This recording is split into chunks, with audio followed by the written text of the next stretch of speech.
This morning, President Trump sitting down with 60 Minutes for the first time since being reelected. Ahead, what the president says about the increase in ICE raids and the economy. Plus, the government shutdown continues as millions of Americans go without food stamps temporarily. Ahead, when the Trump administration expects those benefits to resume. And a new car ferry is set to help people get across the mighty Mississippi. Ahead, why both Iowa and Wisconsin are helping fund this new ferry. Good morning, everyone, and welcome to News 3 Now this morning on your Monday, November 3rd. I'm Kyrian Lee. I'm Chris Stanford. Hope you had a great weekend. We're here to get you started on the work week. Got some changes in the weather. You know, this winter weather that you have been waiting for with open arms. Yes, I had it marked on my calendar, just like I was just waiting, embracing it. Couldn't wait for spring and summer to be over. I know. Absolutely. So, falling temperatures, chance of our first snow of this season. Jacob Montesano's got it all for you this morning. Good morning, Jacob. Good morning, Chris. Now, for those of you that don't want to see this snowfall, the good news is that it's still several days away, but it is in the forecast, and I'll talk about that later. But right now, that rain we saw last night clearing out completely, and for the rest of the day, we are going to see plenty of sunshine, barely any clouds in the sky. This is going through time. It's just there's no clouds in the forecast for today, especially once we get towards the late morning and afternoon. Temperatures right now a little bit above normal compared to the average low. Certainly chilly with 40s for much of the area. A few locations in the upper 30s. And as we take a look at the bus stop forecast, not as cool this morning with completely sunny skies. Again, that rain we saw last night, it is gone, and it's not expected to come back until a little bit later in the week. And as we get to the afternoon, we're going to have temperatures rising into the middle 50s with more sunshine, a little bit of some breezy conditions, but the wind's not going to be too impactful. And across the board, it's going to be a pretty nice day for this time of the year. Plenty of sunshine, middle to upper 50s, and we'll see a few more nice days before that dreaded snow, at least dreaded according to Kyrian. I'm welcoming this snowfall, but I'll talk about that snowfall chance coming up a bit later. Jacob, thank you.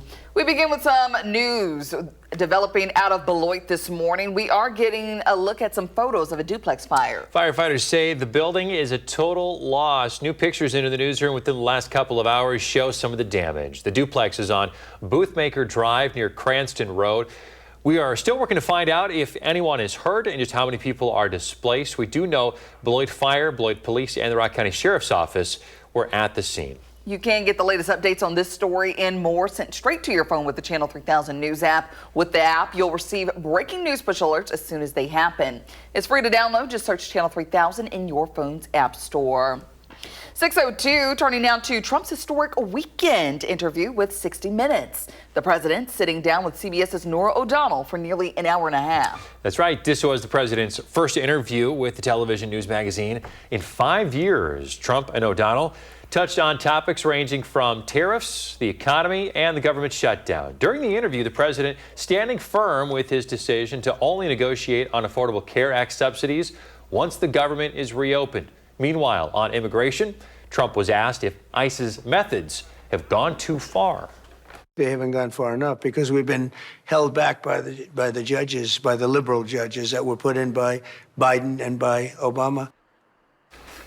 Meanwhile, the president also touching on the economy and tariffs. But the interview comes as the Supreme Court is set to decide this week if Trump has the legal authority to impose those tariffs through the International Emergency Economic Powers Act. Here's what he had to say on if the Supreme Court rules against his tariff policy. I think our country will be immeasurably hurt. I think our economy will go to hell. Trump also touching on the cost of living, concerns over the possible use of the military in American cities, and foreign policy challenges. You can find the entire transcript of the interview on 60minutes.com. Subject discussed by the Turning now to a development in Afghanistan this morning, where search efforts are underway right now for those missing after a deadly 6.3 magnitude earthquake struck one of the country's most populated cities overnight. The Afghan Red Crescent is reporting that at least 19 people are dead and more than 300 people are injured this morning. The iconic Blue Mosque was damaged in the quake, a site that is a major point of pilgrimage. Some residents told reporters that the earthquake was nothing they had ever witnessed. We will continue to monitor this situation and provide updates as we receive them. Meanwhile, in Ukraine, at least 2 are dead and thousands more without power after a Russian drone strike on Ukraine's Odessa region. It happened early yesterday morning. It comes amid a slew of new Russian strikes on Ukraine over the weekend that triggered rolling blackouts across the country. Ukraine's president says that Russia launched roughly 1,500 drones in last week's attacks. Today, the government shutdown inches closer to the 35-day record, now in its 34th. Right now, 40 million Americans who rely on federal food assistance are in limbo. A judge has ruled the Trump administration must use contingency funds to pay for SNAP benefits and give details about distribution today. Treasury Secretary Scott Bessent says the administration won't appeal, saying payments could resume by Wednesday. Meanwhile, staffing shortages at airports worsen after air traffic controllers and TSA missed their first payment. Transportation Secretary Sean Duffy says air travel could worsen. We want people to go safely, and so we will slow and stop traffic if we don't think we can manage it in a way that keeps people safe as they go from point A to point B. This news comes as a new CBS poll shows more than 7 in 10 Americans say they're at least somewhat concerned about the impact of the shutdown on them personally. The poll also found growing disapproval of both parties and the president for their handling of the shutdown. Open enrollment through healthcare.gov is now active. Federal subsidies to make coverage more affordable is the key sticking point in the government shutdown. With those tax breaks set to expire, our consumer reporter Michelle Renee Quinn explains how much premiums could go up. Michelle Renee? Chris, Kyrion, a new estimate shows monthly premiums could rise 114%. The nonprofit Kaiser Family Foundation says the average would go from $888 this year to over $1,900 in 2026. And that number could skyrocket if lawmakers don't extend federal subsidies that cut their costs. More than 24 million people have health insurance through the Affordable Care Act, and roughly 92%, almost all of enrollees, receive federal tax credits, helping lower their monthly costs. Renewing that tax credit, called subsidies, would cost $35 billion every year for the next 10 years. At Capitol Hill, Republicans say they won't negotiate the subsidies until Democrats approve a spending bill to reopen the government. If you take away the subsidies Democrats are pushing for, on top of the increases, the cost of insurance will be even higher. Get this thing open. We have shown in good faith that we will do the appropriations process. I have people who are sitting at home in Massachusetts right now looking at their new health care premiums and trying to decide between health care and rent.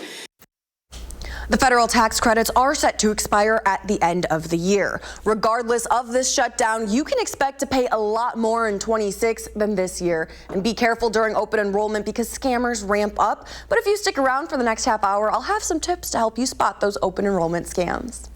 Michelle Renee, good information this morning, getting us up to date. Thank you. Absolutely. Well, happening now, a new car ferry service between Crawford County and Lansing, Iowa is now up and running. It'll provide an alternate route after the bridge closed last month. The ferry is going to run until construction of the new bridge is finished. It's completely free, running for 16 hours every day of the week. However, some folks say that drivers should still plan some extra time when driving through the area. There's going to be delays with traffic and the ferry time, waiting for a ferry to be available back and forth. And of course, I don't think the ferry would be running 24/7, so there might be some hiccups there. I think a lot of people are just going to have to pick an alternate route. The ferries will run between 5:30 in the morning or so until 9 p.m. at night. It can hold 12 cars at a time. The new bridge should be completed in the spring of 2027. If you live in Middleton, you have the opportunity to share feedback on the city's proposed 2026 budget. The plan outlines how key services like public safety, streets, parks, and libraries will be funded next year. The capital plan includes about $4.4 million in investments for streets, utilities, and city facilities. The proposal also introduces a new $52.50 annual recycling fee to help keep citywide recycling service reliable. You can review the full budget online on the city's website and share feedback during tomorrow's public hearing as city leaders discuss priorities for the year ahead. The hearing is tomorrow at 7 p.m. at Middleton City Hall. All right, 6:09 here on your Monday morning. Let's check in with Jacob Montesano and your first warn forecast. Hi, Jacob. Hey, Chris, we're going to see plenty of sunshine throughout the day, and temperatures will be a little bit above normal. Middle to upper 50s for your highs. A little bit of some breezy conditions, but again, the wind's not going to be too bad. But let's take a look at the wind gust forecast. Gusts around 25 to 30 miles per hour. It will be a little bit, the winds will be a bit stronger for areas to the north and east of Madison. Calming down overnight, maybe picking back up a little bit for Tuesday. Not as strong Tuesday, but could see gusts up around 20 to 25 miles per hour, especially south of Madison. And then as we get towards Wednesday, those gusty winds up to 30 miles per hour will return. Now, with the warmer temperatures, the dry air we've seen, and these windy conditions, we have a special weather statement across the entire area for an elevated fire risk. So just be aware of that. This is a level below a fire weather watch, and then the fire weather watch is a level below a red flag warning. So not a very high fire risk, but at least a little bit of an elevated risk, and that may continue the next few days as the temperatures remain mild and the breezy conditions will continue for the most part. Jacob, thank you. Coming up, the Packers returned home to take on the Carolina Panthers, hoping to continue their 2-game winning streak. Just ahead, News 3 Now's Andrew Bantra and Jason Wilde will have all the highlights from the game.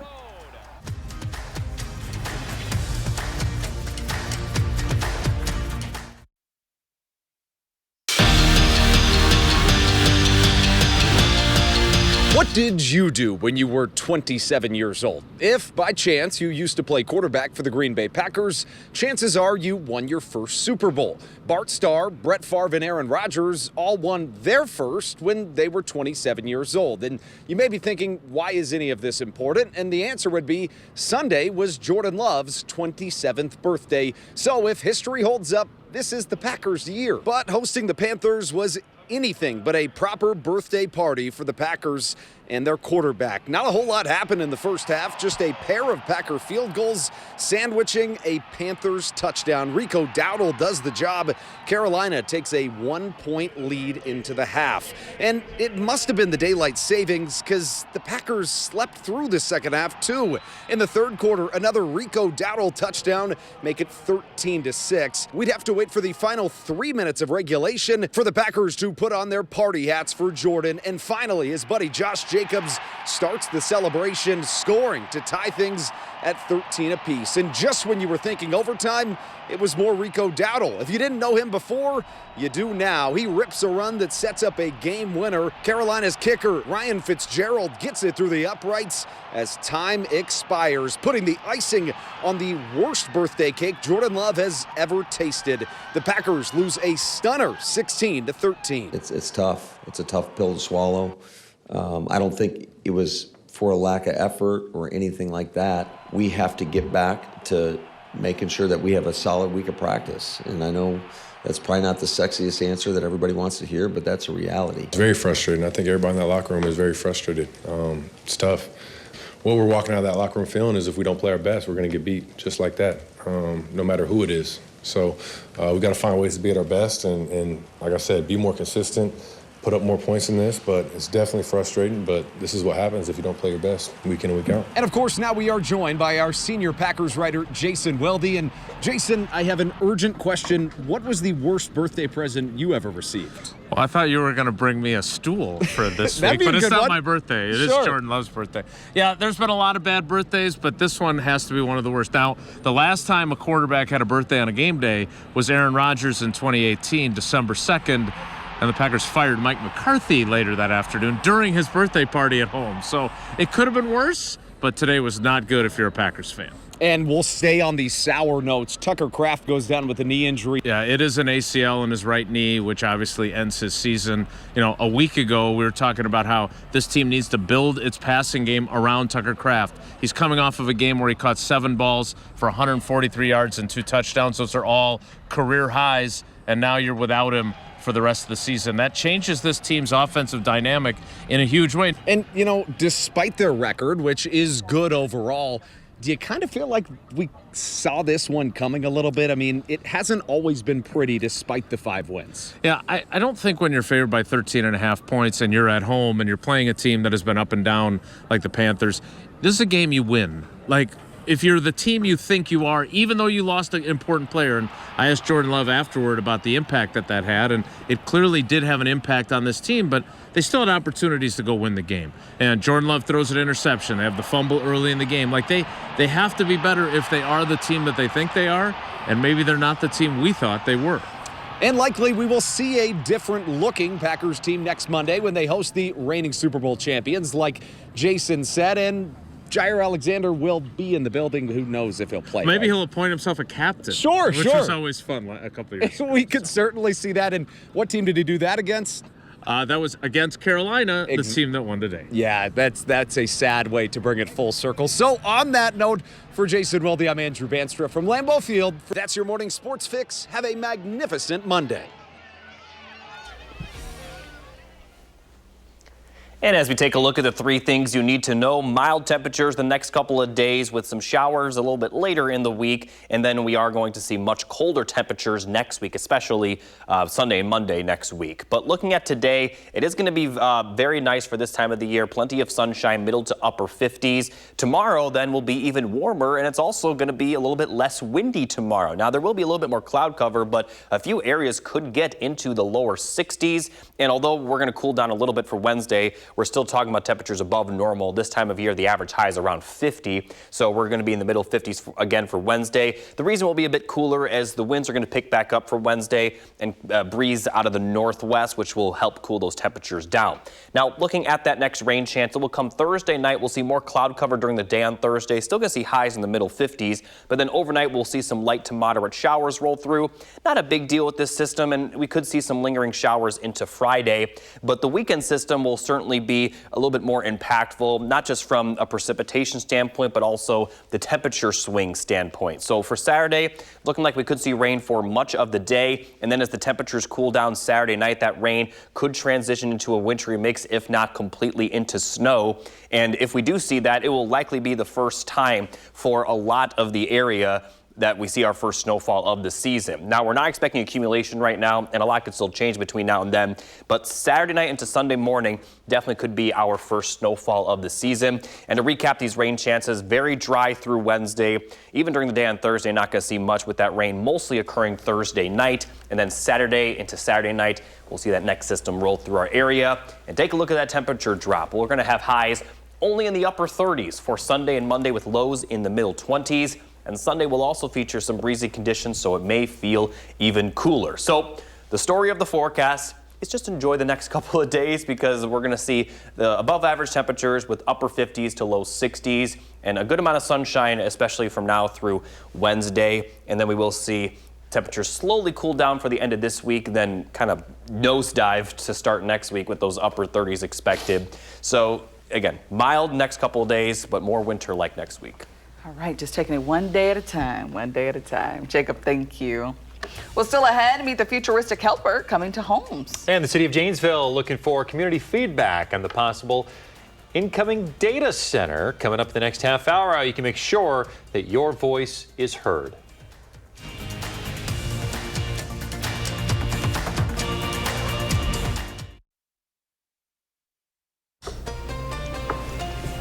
Hey, we're back sharing a photo from Ken, a beautiful sunset showing just the gorgeous oranges and yellows in the sky, which is getting darker and darker earlier and earlier now after the time change. How's everybody dealing with the time change? You know, I could use an extra hour of sleep every night. Not just one night a year. Okay. Let's just make some magic work and have the clocks be sent back every single night, but the sunset stays the same. That'd be that great. Possible?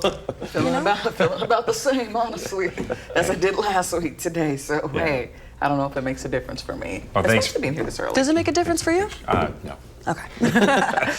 Yes. Thanks, Ken. Well, here's a look at what's trending this morning. If you're a fan of the Jetsons, this might be the Rosie you've been waiting for. This is Neo, a robot housekeeper created by the AI and robotics company 1X. Neo can clean your house, do your laundry, and water your plants for you plant lovers out there. And if you're in need of a dance break, Neo can also break it down, apparently. Okay. It weighs 66 pounds and stands 5 feet 6 inches tall and runs a cool $20,000 if you're looking to invest. Nothing cool about that. Yeah. Right. Well, however, you do have to sign a waiver because the human operators of the robot have to be able to see into your home to perform the task. So you're not alone with this robot. So you just said human operators. So are you telling me that there's somebody who's like in an office somewhere who's looking at your home and apparently working the robot? Oh. Yeah, they said human operator. So maybe they're punching the buttons or triggering things. So they could just come and clean the house. A lot of gray area with this one. Yeah, but like, why do that when the robot can do it? The there. legwork, right. Exactly. Yes. Okay, interesting. Well, what do you think about cocoa in your tacos? Maybe not the best thing, obviously. Well, Teasdale Foods is recalling several taco dinner kits after a labeling error swapped taco seasoning for cocoa mix. No. So can you imagine dumping that? They come in the same kind of packets. I could see how that can happen. But I mean, like, can you don't want to put the wrong seasoning in the wrong food, guys. It just doesn't turn out right. Speaking from experience. I feel like it might taste good though in this situation. That's just me. Why don't we try that out? We'll then ask. I'm good, but I think it would taste good. All right, back after this.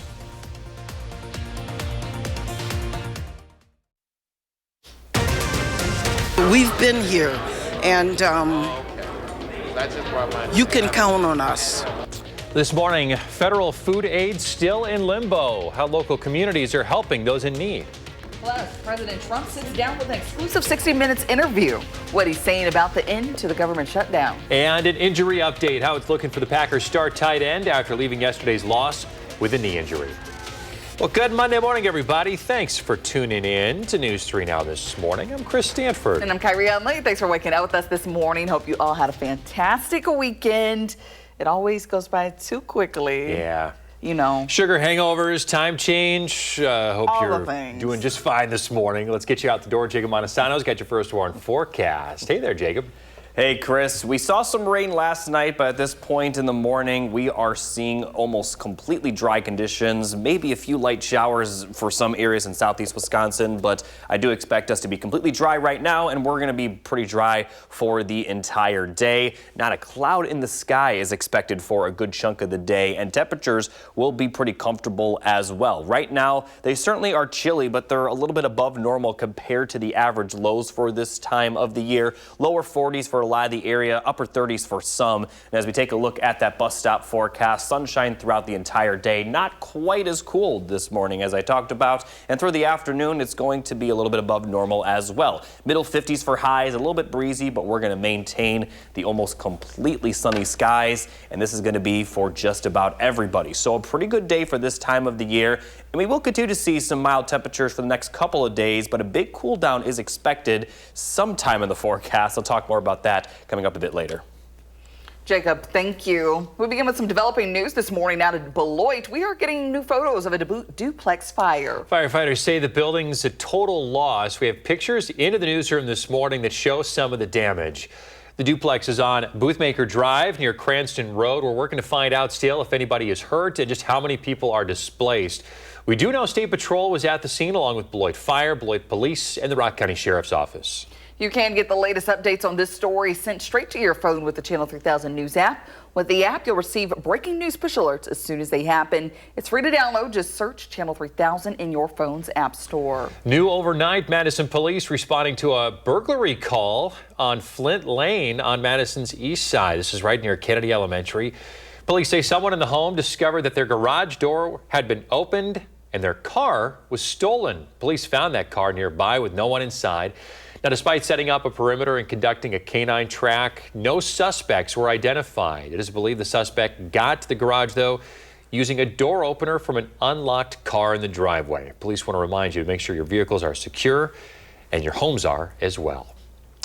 6:32 now. Government shutdown entering its 34th day this morning. The White House facing some big deadlines here. A couple of federal judges have ordered the administration to outline plans for continuing SNAP food aid using emergency reserves. President Trump says he's asking lawyers to clarify how to legally fund SNAP as soon as possible.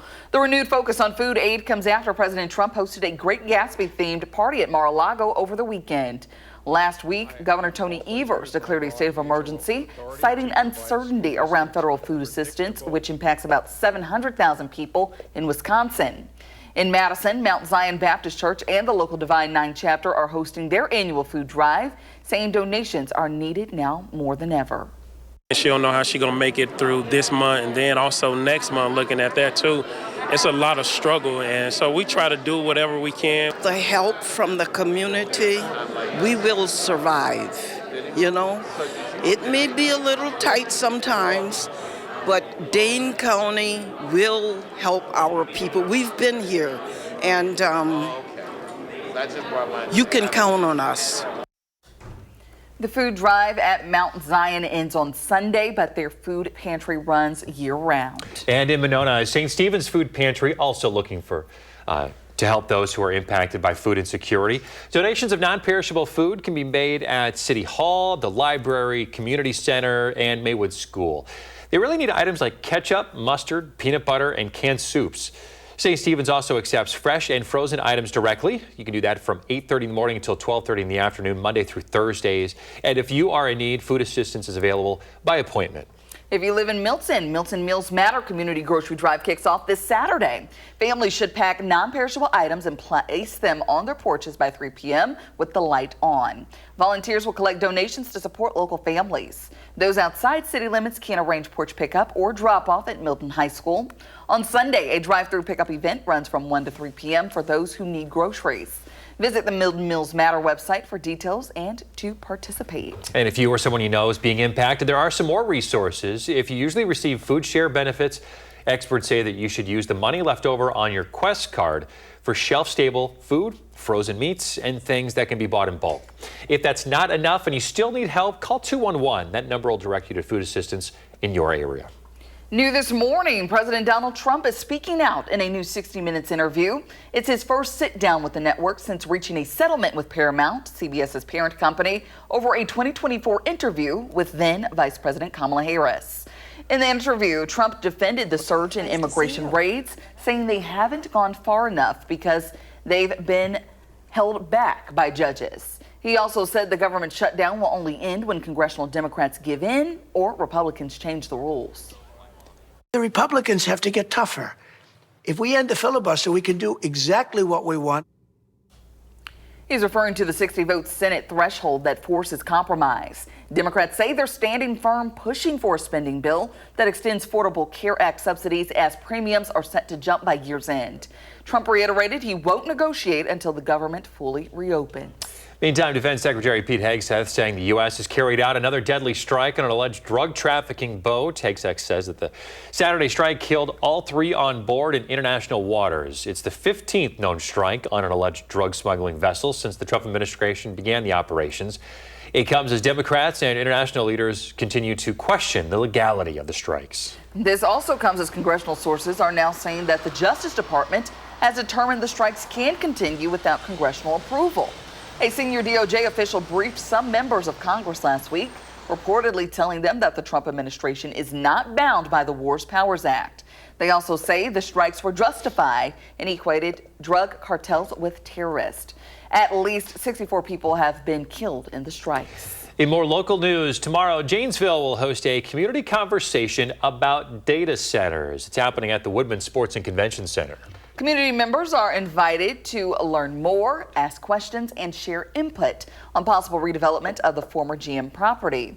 City officials say developers have shown strong interest in building data centers on the site. The meeting is from 5:30 to 7 tomorrow night. And a heads up for drivers starting today, North 7th Street between East Washington Avenue and Mifflin Street in Madison will be closed for utility work. The area is just a few blocks north of Madison East High School. The road is expected to reopen on Friday. 6:37 now. Packers star Tucker Kraft will undergo some additional testing on his knee today. The source tells ESPN that the tight end tore his ACL, which would mean he is out for the rest of the season. Nothing appeared to be going Green Bay's way Sunday, even on Jordan Love's birthday. First quarter, Packers with the ball. Sporting those throwback jerseys. Savion Williams here gets the catch, but he fumbles it, and the Panthers recover. Second quarter, Panthers, Rico Dowdle runs it in for the score to give the Panthers the lead. Third quarter, Dowdle again pounds it into the end zone to widen their lead 13-6. Packers get the ball back. Josh Jacobs makes things interesting. He will tie it up at 13. Carolina gets the ball back, though, and Dowdle again picking up a big gain, 130 yards on the day for him. And that sets up a 49-yard field goal with 1 second left. Ryan Fitzgerald nails it. Packers lose 13-16 in a big upset at Lambeau and fall now to 5-2-1 on the season. Meanwhile, tonight, the Bucks hit the road to face the Indianapolis Pacers. Tip-off is set for 6 p.m., and you can watch it on FanDuel Sports. The Bucks take on the Lakers next Saturday, November 15th, and that one will be right here on WISC TV. 7 other Bucks games will air throughout the season on our sister channel, Television Wisconsin. Well, hey, Madison school's out today and tomorrow. So when school's out, creativity is in. Today, kids can dive into colorful worlds of fiber arts and the Art Plus Literature Laboratory in Madison. It's a free day off art camp. Free day off art camp. It runs from 9 a.m. until 3:30 in the afternoon.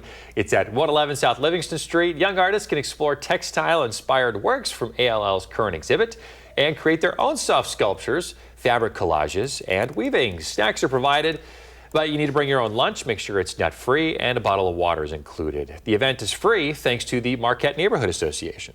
And Macy's is giving a sneak peek at some of their newest Macy's Day Parade balloons. Take a look here. This year, the parade will feature balloons of Mario. It's a Mario. Hey, oh, that's a good impression there. Buzz Lightyear. Shrek. There And you go. Shrek, yeah. So volunteers practice marching with the massive balloons, which I'm sure is quite the task, on Saturday. Some of the balloons are as tall as 3- and 4-story buildings. You can see all of the balloons, new and classic, at Macy's.com. And of course, you can also see them during the parade on Thanksgiving morning. I don't think I've ever actually got to catch the parade all the way through on a Thanksgiving morning. Too early or what? Yeah, you know, just like enjoying my sleep, you know, and just not turning it on. Yeah, I hear you. Yeah. I hear you. Usually working. Yeah. That too. Yeah. Lately, people the like past us. few years. Yeah. Yeah. Got to do the news. Yeah. Got to do that. Hope you enjoy it this year, though. Yes. I'll be back at home, just kicking up my feet. So we'll see if I turn on this year. We'll see. Well, let's check in with Jacob, who's getting you ready to head out the door. Thanks, Kyrie. For the first time in a while, we can actually look outside, and it's actually bright at this time of the day. You see completely clear skies here in Platteville. Temperature there is 38. And across the board, we're going to see highs in the 50s throughout the afternoon with the clear skies continuing. Almost no clouds in the sky. A little bit of some breezy conditions. And looking at the wind gust forecast, we could see those gusts up around 25 to 30 miles per hour today, especially for Madison and areas to the north and east. Calming down overnight before picking back up a little bit for Tuesday, excuse me. Not as gusty for Tuesday, but still a little breezy at times. And then Wednesday we'll have similar winds to today, so another breezy day overall. And with the breezy weather, mild temperatures, and dry weather we've been seeing, there is a special weather statement across Wisconsin for an elevated fire risk. Now, this is a level below a red flag warning, so not a high fire risk, but just a little bit of an elevated one. And that may continue for a few more days as it remains dry and mild. Jacob, thank you. Coming up in your consumer news, Starbucks sales are up for the first time in 2 years, what their CEO credits. And scammers are getting more aggressive this open enrollment season. How to protect your identity and your wallet is ahead in my consumer report.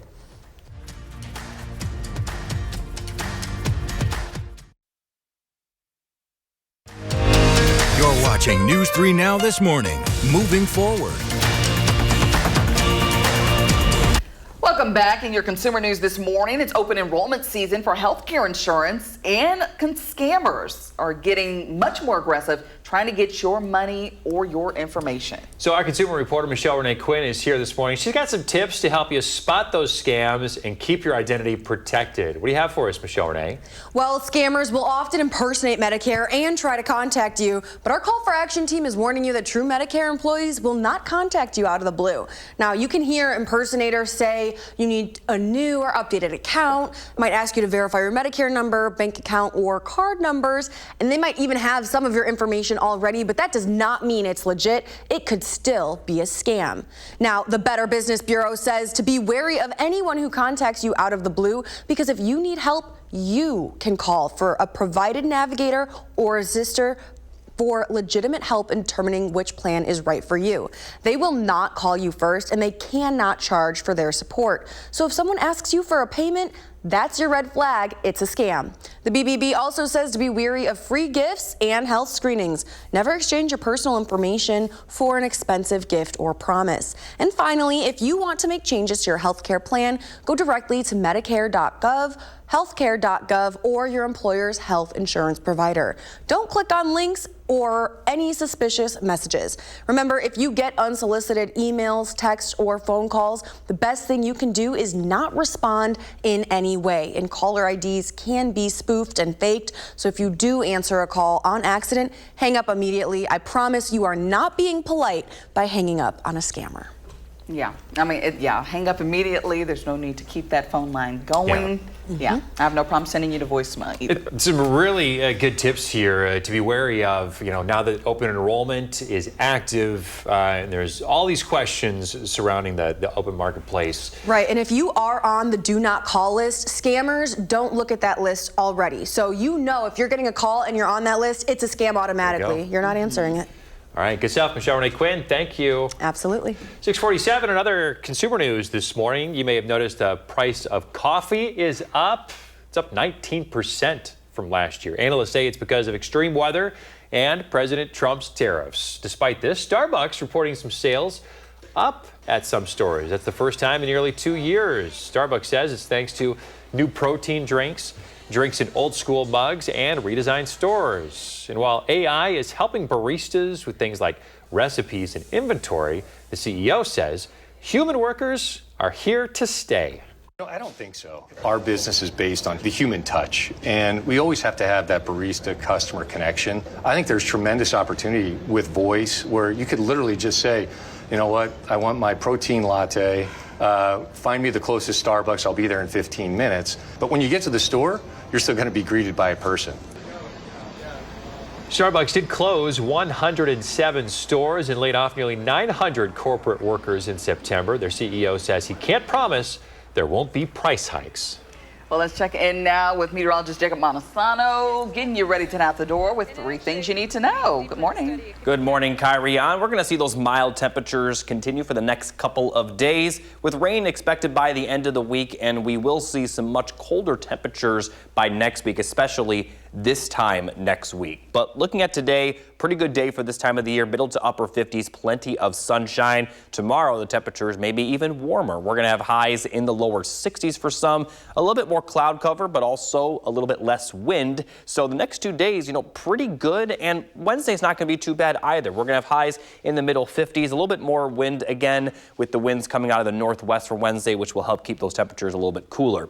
Now, looking at our next chance of rain, it's going to come Thursday night. Might see some light showers Thursday evening, but Thursday night we'll see more widespread rain, and then that will clear out pretty quickly with some lingering light showers for the day on Friday. This system not going to bring too much precipitation, but the weekend system is a little more interesting. In general, it looks like we'll see more rainfall from this system than the Thursday night one, with showers throughout the day on Saturday. But the bigger story with this system is that Saturday night into Sunday, as the temperatures cool down, some of that rain may transition into snowfall. Now, we're not expecting accumulation, and a lot can change between now and then, but this looks like a very good chance at potentially our first snowfall of the season, and then that does look to clear out once we get to Sunday afternoon. But it's going to dramatically cool the temperatures down, even if we don't see that snowfall. But to recap the rainfall chances first, good chance Thursday night, then again Saturday into Saturday night, possibly into Sunday morning as well, although most of Sunday doesn't look to be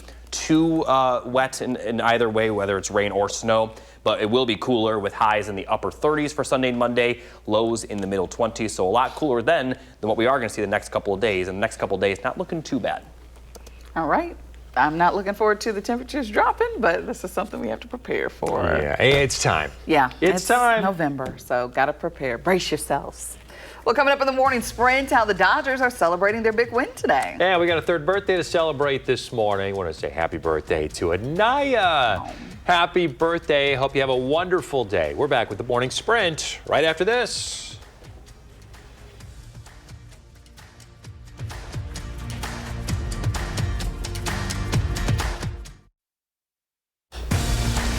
.654, time for the morning sprint. We are monitoring some developing news out of Beloit this morning, where firefighters say a duplex is a total loss. We are working to learn more about if anyone was injured and how many people are displaced.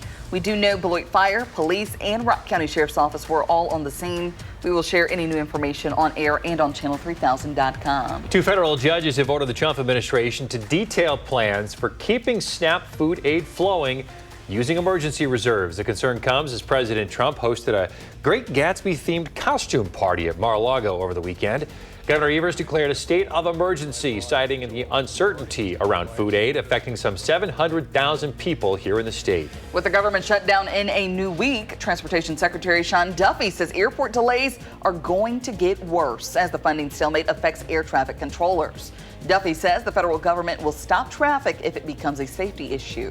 In an exclusive interview with Norah O'Donnell on 60 Minutes, President Trump saying Chinese President Xi Jinping knows the consequences of military action in Taiwan. The president, who met with the Chinese leader last week in South Korea, declined, though, to expand on his plan if China were to invade Taiwan. Developing in Afghanistan, search efforts are urgently underway this morning after a devastating 6.3 magnitude earthquake struck overnight. The Afghan Red Crescent reports at least 19 dead and more than 300 injured. The quake damaged an iconic mosque.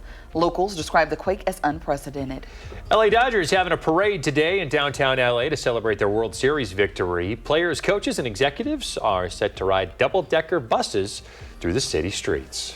And here's a final look at your 10-day forecast. Mild and dry the next couple of days, also a bit breezy, highs in the middle to upper 50s, maybe even some lower 60s for tomorrow.